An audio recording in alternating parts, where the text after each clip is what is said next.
साथियों नमस्कार। एक विशेष बात हेतु आपका ध्यान आकर्षण चाहूँगी। एक सरकारी आदेश है। I'll show you. This is the circular given by the government. Basically it is a timetable, half-yearly timetable given by the government.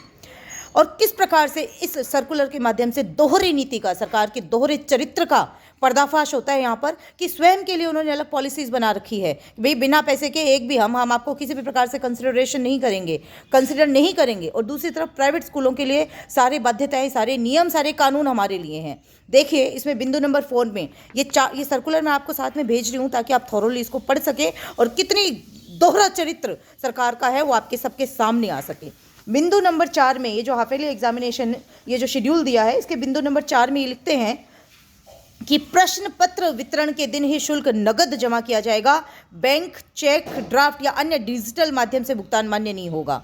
ये कह रहे हैं साहब कि पेपर पत्र आपको तभी मिलेगा, आपको उस दिन सेम आपको कैश ही जमा कराना पड़ेगा। अगर आप चेक देते हो या कोई भी ऑनलाइन ट्रांजेक्शन करते हो, डिजिटल ट्रांजेक्शन करते हो, that is not going to be allowed. वो मान्य नहीं होगा। जो करना है वो कैश ही करो।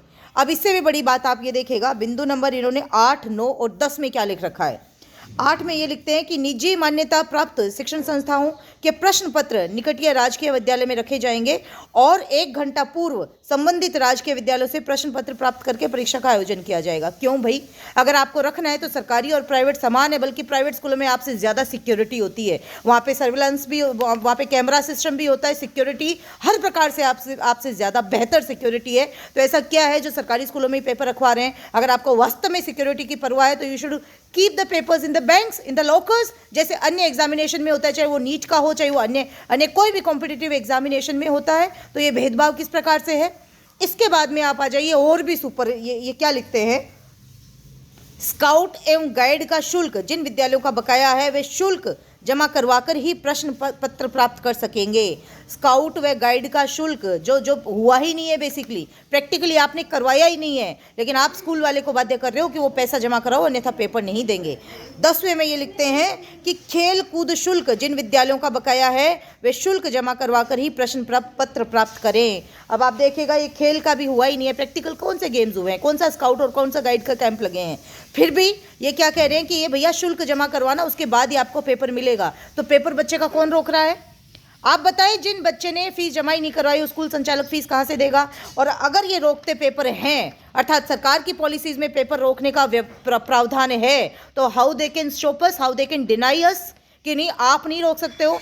अगर बच्चे का शिक्षा का अधिकार है तो ये कौन होते हैं भैया बच्चे को रोकने वाले? और ये अगर रोक रहे हैं तो हमें ये किस आधार पे, कौन से कानून के अंतर्गत ये हमें मना कर रहे हैं कि आपकी अगर फीस भी नहीं आई हुई है तो आप बच्चे को रोक नहीं सकते हैं।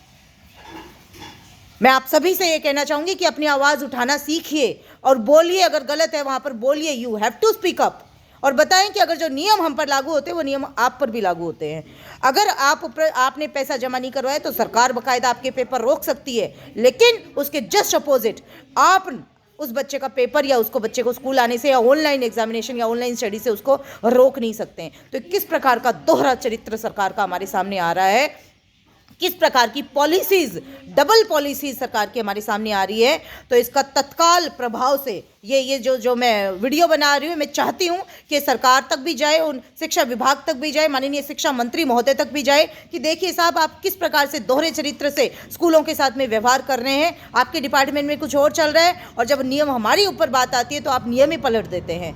तो कृपया इस बात को देखिए और अगर आप कर सकते हैं तो हमें आप करने से कैसे रोक सकते हैं। कृपया एक नियम बताएं ताकि ये जितना भी मिसकम्युनिकेशन चल रहा है, जितना भी ये जो चल रहा है बाजार में, इसको रोका जा सके। क्योंकि बहुत गलत शक्तियां स्कूलों पे हावी हो रही है जो स्कूलों को पतन की ओर लेके जा रही है और बंद होने के कगार पे हज़ारों स्कूल बंद हो चुके हैं साहब।